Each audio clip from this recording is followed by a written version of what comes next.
Hello, English enthusiasts. I am Teacher Dam. Welcome back to my channel.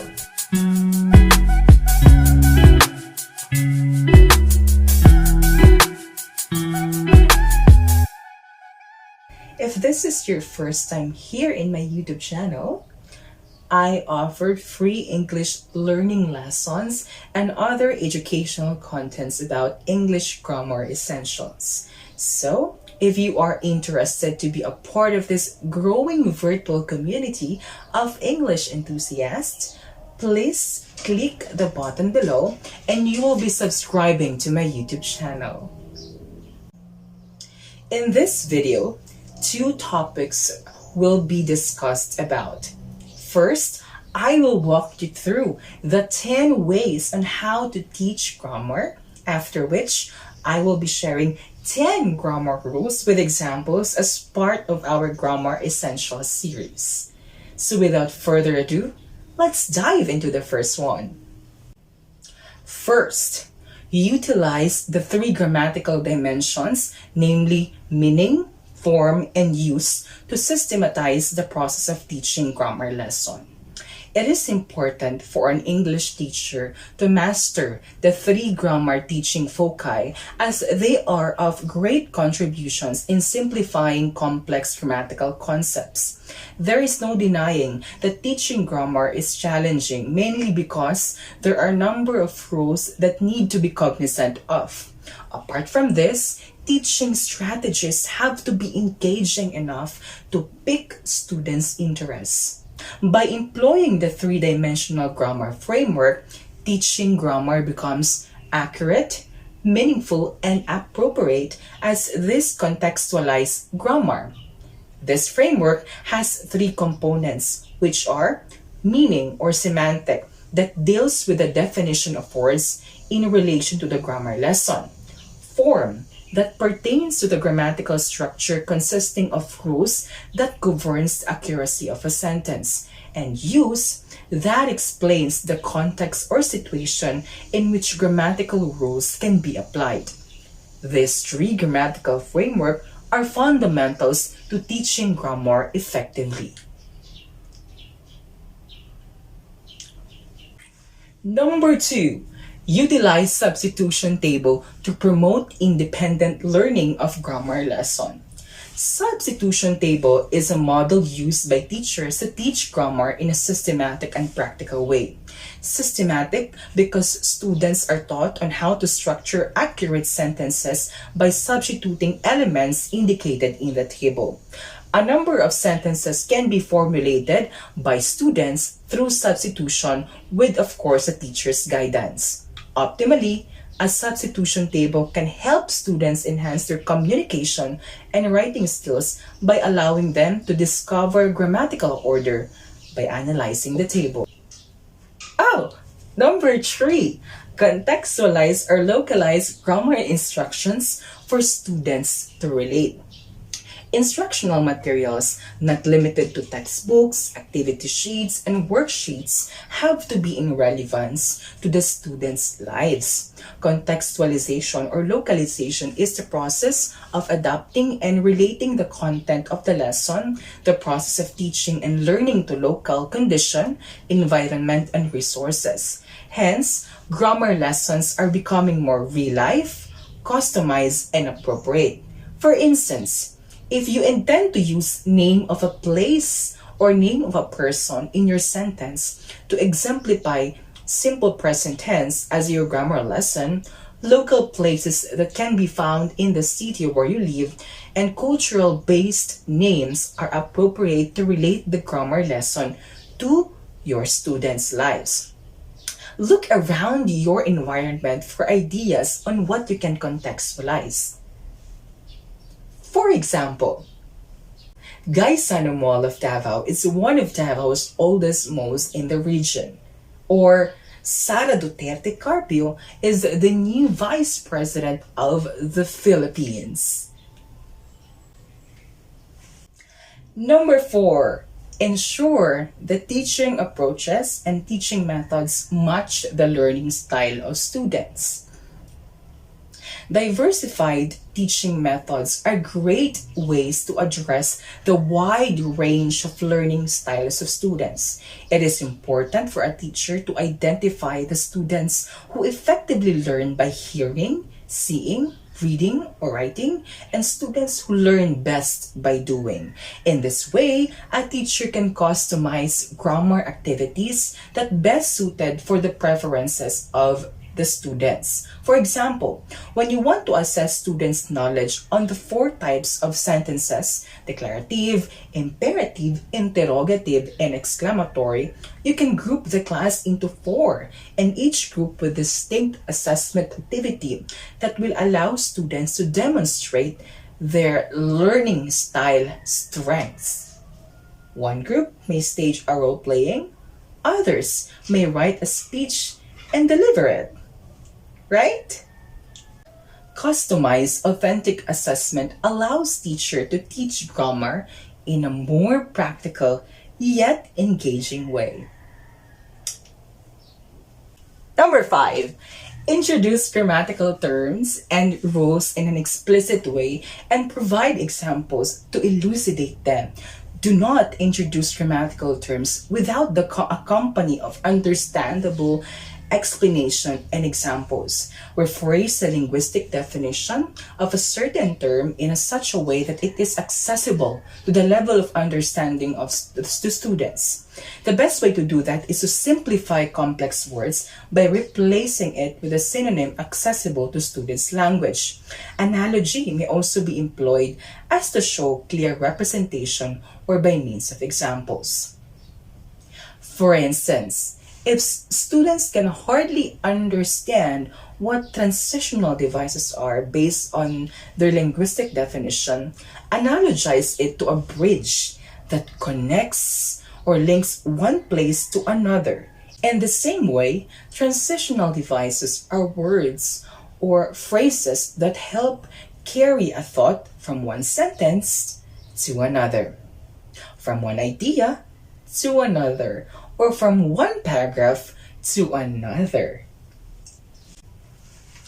Allow students to speak or write freely without feeling constrained to get things right. A positive learning ambience fosters students' engagement to grammar lesson. There is an immediate or direct connection between the type of learning environment teachers create in their classrooms and student learning success. It should never be foreign or new anymore to teachers that students have an initial negative attitudes towards grammar lesson, perhaps because they have a negative experience about it with another teacher, or they are petrified to be persecuted, if they commit errors in writing or speaking. Consequently, learning will not be attained. Hence, the need of a learning environment that encourages students to participate freely in class without the fear of failing is vital for the learning success of grammar lesson. Okay? Number 7, integrate technology to foster students' engagement. Grammar instruction has moved beyond the memorization of rules or dialogues and is more firmly situated in helping learners develop their communicative competence, necessitating tasks that allow for noticing grammatical forms, their meaning, and their use. Teaching grammar with technology offers many opportunities that meet these needs. Teachers can guide students to analyze grammar in the context of larger discourse, as well as engage in the negotiation of meaning. These technologies can include a range of options from blogs, YouTube, Edmodo, Quizlet, and many more. It is noteworthy, guys, that classrooms that immerse students in technology are more likely to produce learners who are competent in all 4 C's: communication, collaboration, creativity, and critical thinking, skills that are integral for teachers to nurture among students. Number 8, communicate the importance of English grammar to students' lives. Every student deserves to be taught to use language skillfully.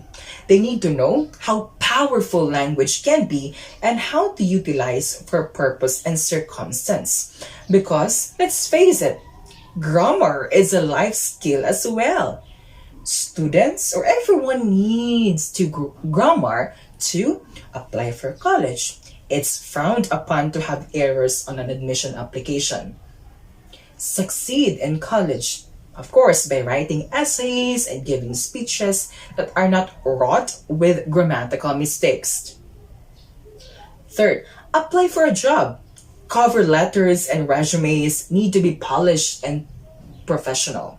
Okay? Write emails, memos, and business communication. And the list goes on. Thus, for students to become highly motivated, the practical benefits of learning grammar must be thoroughly emphasized every grammar lesson.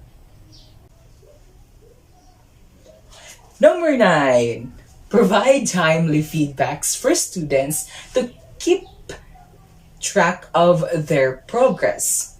Now, effective feedback is targeted, which means it is goal reference and consistent. Goal reference feedback is always tied to a previously established goal or a learning objective. It indicates to a learner whether they are on course or off track. Students are sometimes unsure about overall content, language, and literacy goals, and even about specific task objectives. It is important to make goals and learning objectives clear at the onset of the activity and remind your students about them throughout the task to help them see a clear trajectory in mind. This enables students to self-assess if they are completing the task successfully and adjust if necessary. And last, but definitely not least, number 10, employ authentic assessment. Authentic assessments model real-world topics and skills that students will be exposed to outside of the classroom. Rather than assigning multiple choice questions to test a student's content knowledge, teachers allow students to demonstrate their learning in a meaningful way. With authentic assessments, students might write a letter to the editor in response to a newspaper editorial about a local issue, discuss and analyze a current event, or write a journal entry after reading a thought-provoking story. These assignments are considered authentic because they emphasize critical thinking and real-world skills rather than rote memorization. Students are often unable to demonstrate their learning using traditional assessment methods. For a variety of reasons, including a language barrier, the assessments end up testing their language proficiency rather than their actual knowledge. This makes authentic assessments a reliable alternative for these students. For example, after reading excerpts from famous autobiographies, students write and illustrate their own autobiographical memoir. Students work in pairs.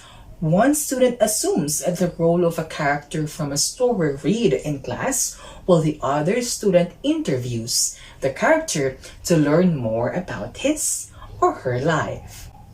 And there you have it. Those are the 10 ways on how to teach grammar effectively. Now let's dive into the second part.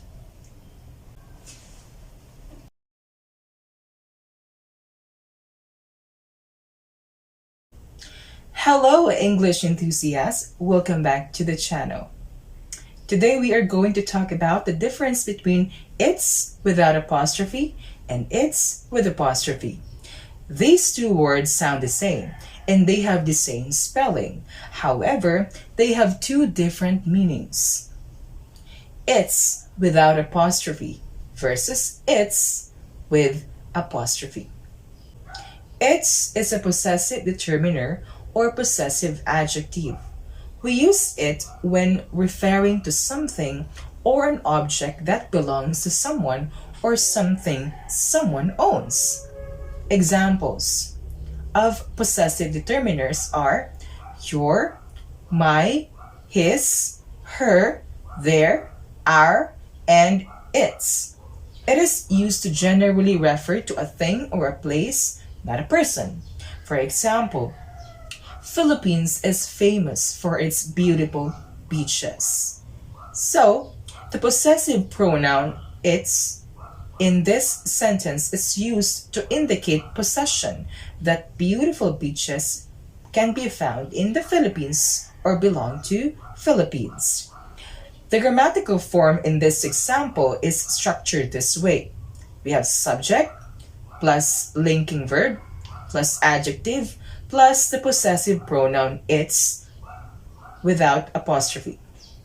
On the other hand, the word its with apostrophe, this is a contraction or shortened form of it is or it has.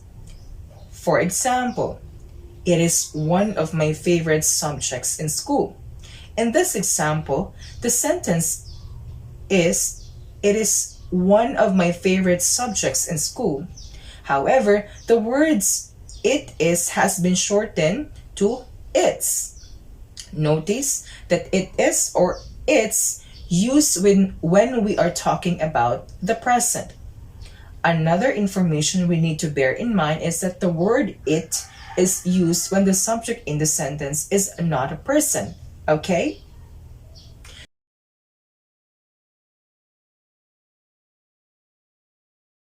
The second grammar essential that I'm going to discuss is the correct usage of whoever and whomever. Let's get started. First things first, what are whoever and whomever? Are they interchangeable? No, they are not. It really matters which one to use. Whoever and whomever are both pronouns. Now let us first review quickly what pronoun is. A pronoun takes the place of a noun. Let's take a look at this example.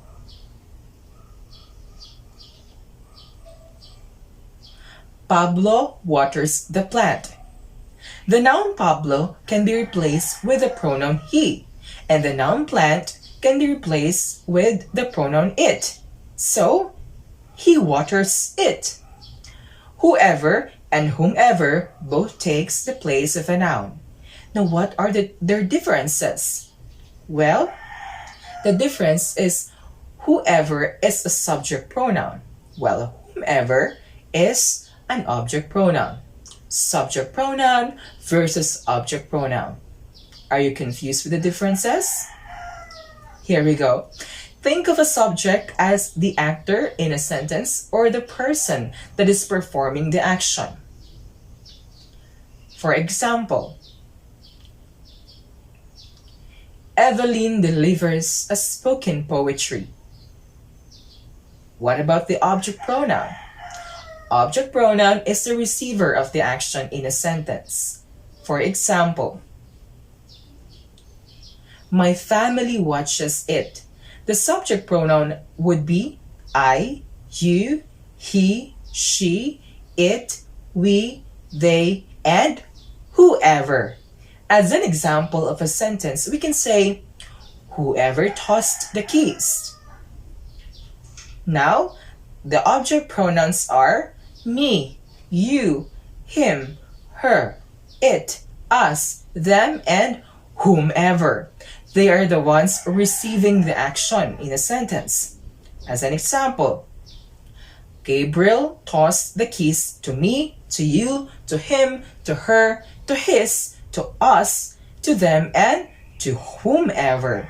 Again, object pronoun receives the action in a sentence. There you have it. That's it for today's video, English enthusiasts. See you on the next one.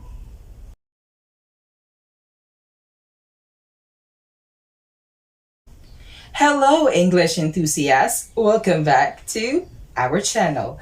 In this video, we are going to talk about, guess what?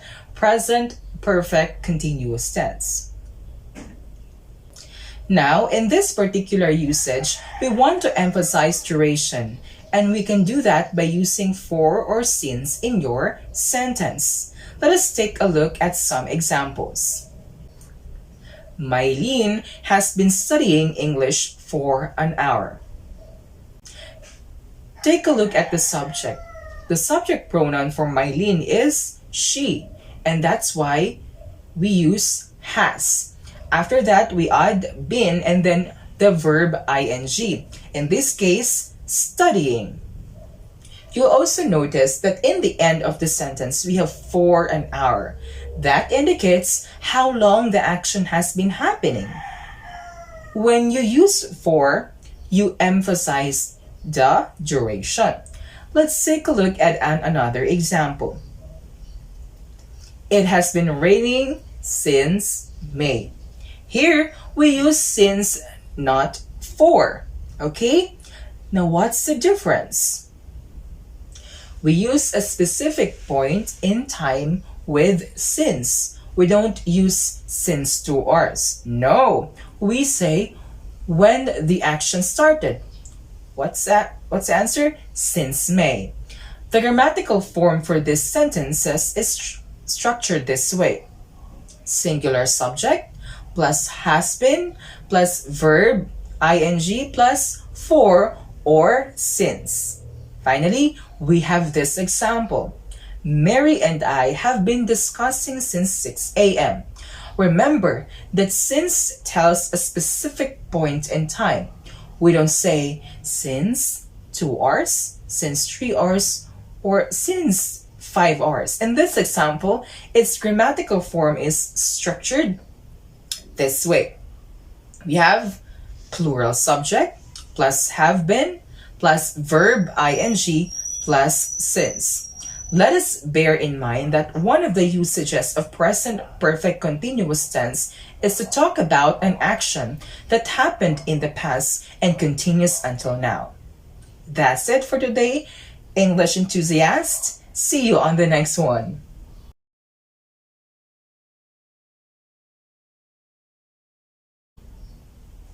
Hi, English enthusiasts! Welcome back again to our channel.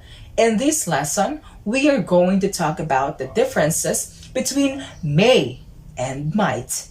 First, let us begin this lesson with the word may. Let us learn about the 2 ways to use may in English. Both of them are, but take note that both of them are auxiliary verbs, and auxiliary verbs have different usage depending on how they are used in a sentence. First, we use may to request and give permission. That means when we ask permission, we use may, and when we give permission, we also use may. Now let's take a look at this example. May I use your ball pen? Yes, you may. In this question, may is used to ask a permission. At the same time, may is used to grant that request. Let's go to usage number 2 of may. The second function of may is to express a low to moderate level of possibility. For example, I may stroll around People's Park later today. Means there is a possibility from low or moderate chance, perhaps 30 to 40% that I will stroll around People's Park today. Now let's have this negative sentence as another example. He may not have time to finish this report today. Which means that there's a probable chance, given a certain condition, that he may not finish his report today. However, English enthusiasts, do not get confused between the usage of can and may. Can indicates abilities to do a certain action. So when you want to ask permission, like, may I go to the comfort room? You don't say, can I go to the comfort room? Because obviously, you are able physically to go to the comfort room. But since you want to ask for a permission, your sentence must be, may I go to the comfort room? So with that in mind, let's go to might. Might. We use might when there is a lesser possibility that a certain event is going to happen. There is a bleak of chance of it happening. The chance is lesser than the word may. For example, it might rain this afternoon. She might be at the library now. So please remember, may and might are often interchangeable. You can even say, it may rain this afternoon. But if you exactly want to say that the chances are very less, then it's better to use might. That's it for today, English enthusiasts. See you on the next one.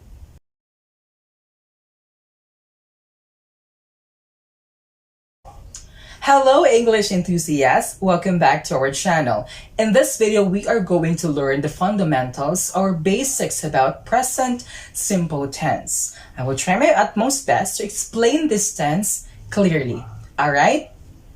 But before proceeding, what are tenses anyway? Tenses are simply the way we talk about time in English. What do we mean by time? We mean the past, the present, and the future. Alright? These are all different times, and we have different tenses to express or talk about those times. So in this lesson, we are going to look at the two basic usages of simple present tense. Alright? The first usage is pretty easy. We talk it about facts, truth, and generalizations. Let's look at some examples. The sun is bright. Now, that's a fact. It doesn't change after all. Everybody knows that the sun is bright. It was bright yesterday. It is bright today. It will be bright tomorrow. Right? That makes it a fact. Next example. Cats are better than dogs.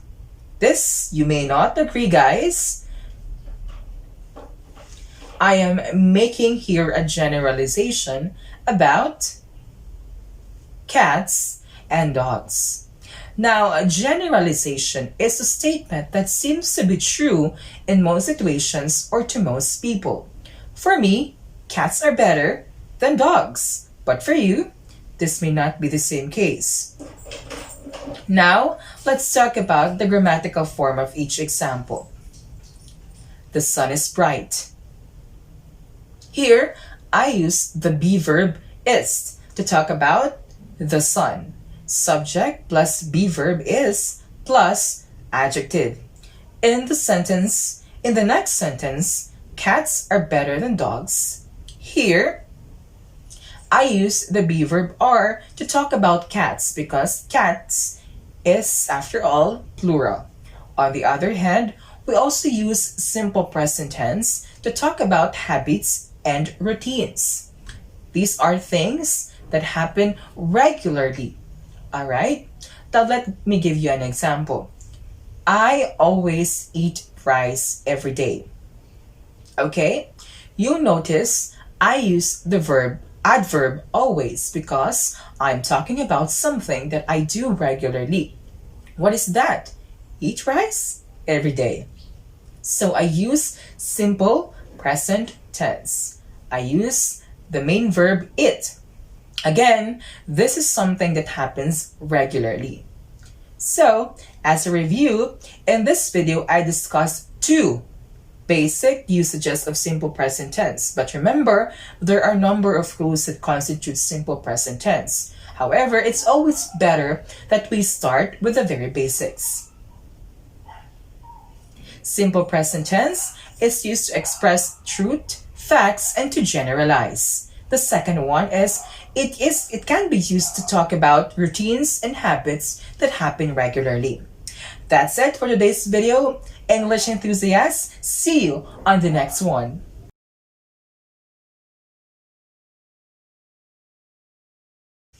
Hello English enthusiasts, welcome back to my channel.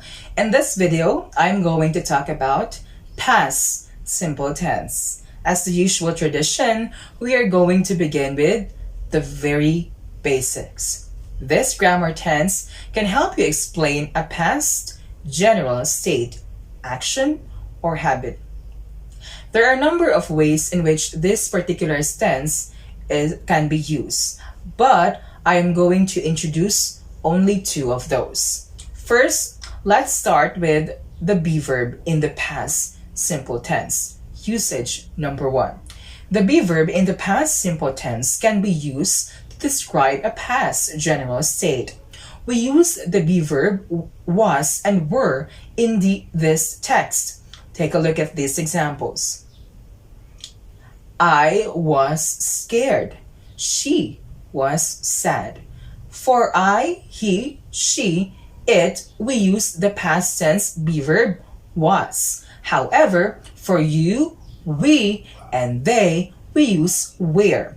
You were a brave person. We were at home for 2 days. In this last sentence, you see that the duration is emphasized for 2 days.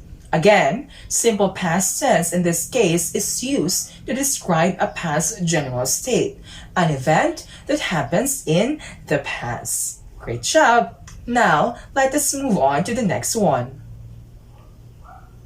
Now, I will talk about irregular verbs in the simple past tense. Take a look at these examples. Leah played a game.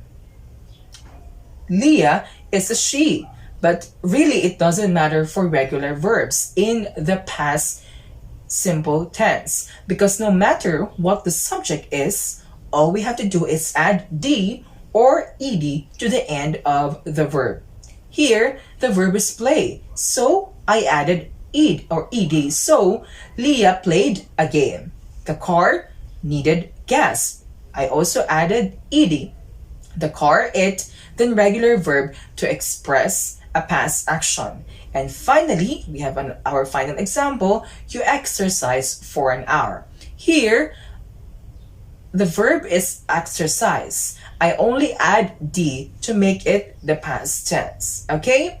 Again, these verbs are regular, and regular verb is one that forms its simple past tense and its past participle by adding ed or d to the base form of the verb.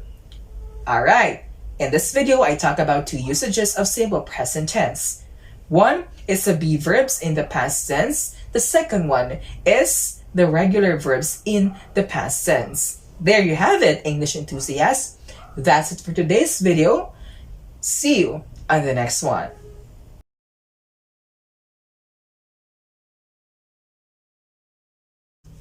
Hi English enthusiasts, welcome back to my channel. In this video, we are going to talk about present continuous tense and the two ways that it can be used. There are numbers of usages of present continuous tense, but for you to not get bombarded with loads of information, I am going to introduce only two usages. Let's begin, shall we? In the previous video, I discussed the definition of tenses, or what are tenses anyway. As a quick review, they are simply the way we talk about time in English. By time, we mean past, present, and future. But today, we're going to talk about another way of expressing a sentence in the present tense. Present continuous tense is used to describe an action right now, as in now, and the longer actions in progress. The present perfect continuous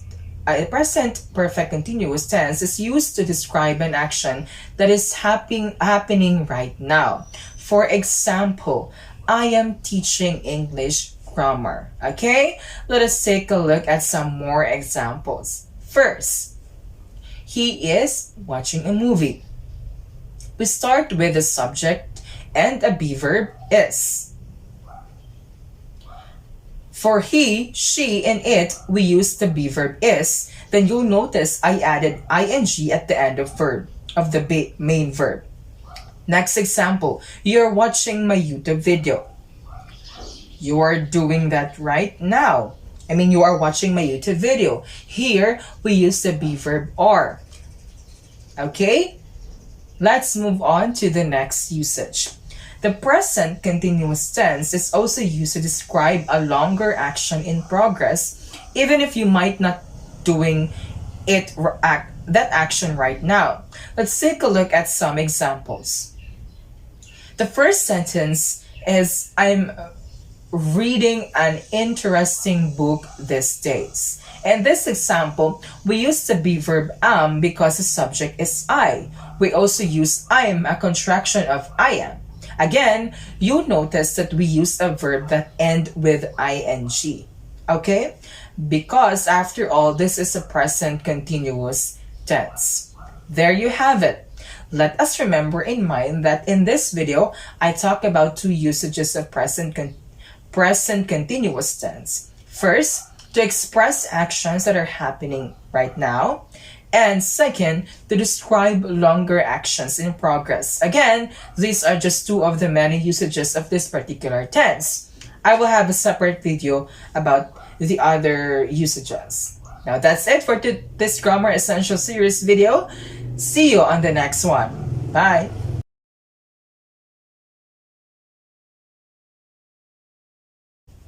Hi, English enthusiasts! Welcome back to the channel.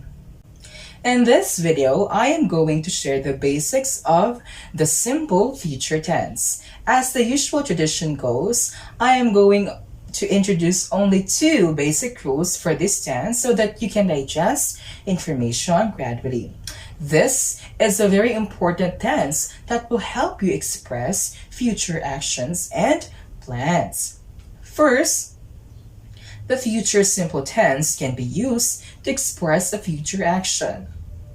So let's take a look at this example here. I'm cold. Well, that's right now. I will close the window.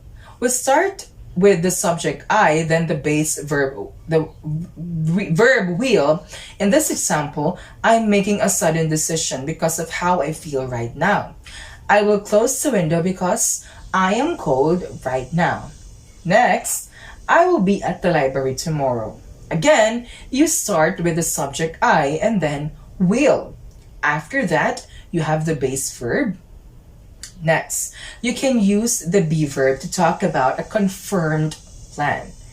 I will be at the library tomorrow.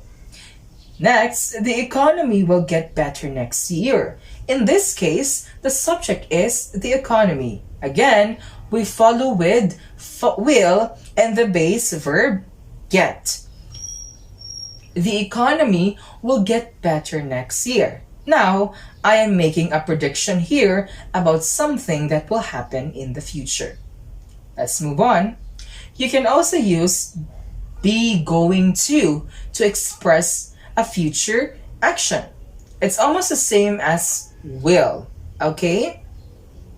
Like, there's no milk. I'm going to buy some. So what you see here is the subject I and then the be verb am. Okay? I made a decision to buy some because there's no milk. The next sentence is, it looks like it's going to rain tomorrow. Okay? Here, the subject is it, and so I use the be verb is. It is going to, then we use the base verb rain. The word tomorrow says that this is a future action. Again, in this video, I talk about two ways on how the simple present tense can be used, or how to use simple future tense. First, we talk about a simple future tense with the use of the be verb will. And the second one is the rule on the use of be going to. That's it for today's Grammar Essentials series. See you on the next one.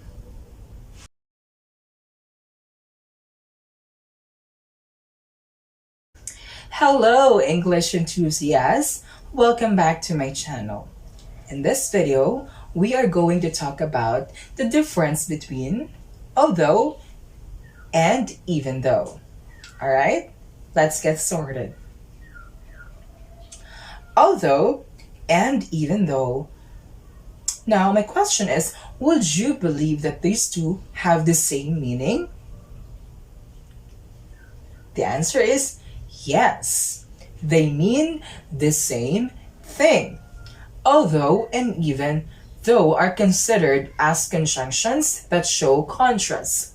They are placed at the beginning of a subordinate clause and express that the action in the main clause is surprising, unusual, or unexpected. Let's take a look at these examples here. Although he is much older than me, he looks younger. Alright? It can be written this way, or it can be say this way. He looks younger, although he is much older than me. Okay? Another one. He bought me an expensive watch, although I did not ask him to. You'll notice that the conjunction although is followed by a subject and a verb when used in a sentence. Let us always keep that in mind, okay? It can also be placed at the beginning or at the middle part of a sentence. Okay. Now, let us learn about even though. Again, just like what I said earlier, although and even though mean the same thing. However, even though is used when we want our sentence to be more emphatic. By using even though in our sentences, we are expressing a higher degree of importance or degree of emotion. That's what makes what makes even though ideal to use in a sentence. For example, even though he is a billionaire, he still drives his own cars. That's it. There you have it. Just a quick review, guys. Both of them are called conjunctions. They share the same meaning and purpose, which is to show contrast between two different ideas. The difference only is that even though shows a stronger degree of emotion when used in a sentence. Okay? That's it for today's English Essential series. See you on the next one.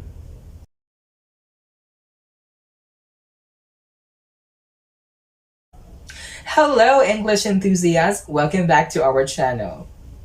In this video, we are going to talk about the difference between as soon as versus as long as. Now, they are both conjunctions, but we can simply think of them as expressions that we use to combine ideas so that we are not bombarded with technical terms. So since we are combining ideas, we know that our sentences are going to be quite complex and advanced by using these expressions. Let us start with as soon as. Here, we're talking about time reference. We can translate as soon as to immediately after. Call me as soon as you get home. So we can think of as soon as immediately after. So, immediately after you get home, call me immediately after you get home. So the first thing you're going to do when you get home is, of course, call me. Alright? It is important to note that the structure of this sentence is flexible. We can say as soon as you get home, call me, or we can say call me as soon as you get home. However, they mean the same. Now let's dive with as long as. As soon as and as long as are completely different, okay? They are just the same in terms of the two the two as present to them. And they are called conjunctions, but they don't share the same meaning. Now, with as long as, we're offering a condition. Let me give you an example. I'll go to the party as long as you give me a ride. So, here there is a condition. I will only go to the party if you give me a ride. If you don't give me a ride, I won't go to the party. So, the same with as soon as. As long as is flexible in a sentence. We begin with as long as, or we place as long as at the middle part. There you have it. A quick review, we have two great conjunctions, as soon as, which you can think of immediately after, and we have as long as, which is used to offer a condition. That's it for today's video, English enthusiasts. See you on the next one. There you have it, English enthusiasts. We are done with our Grammar Essential series. If this video is helpful to you, please consider subscribing, okay? Don't forget also to like, share this video to your friends and families. Also, please comment your thoughts about this video. That's it. See you on the next one.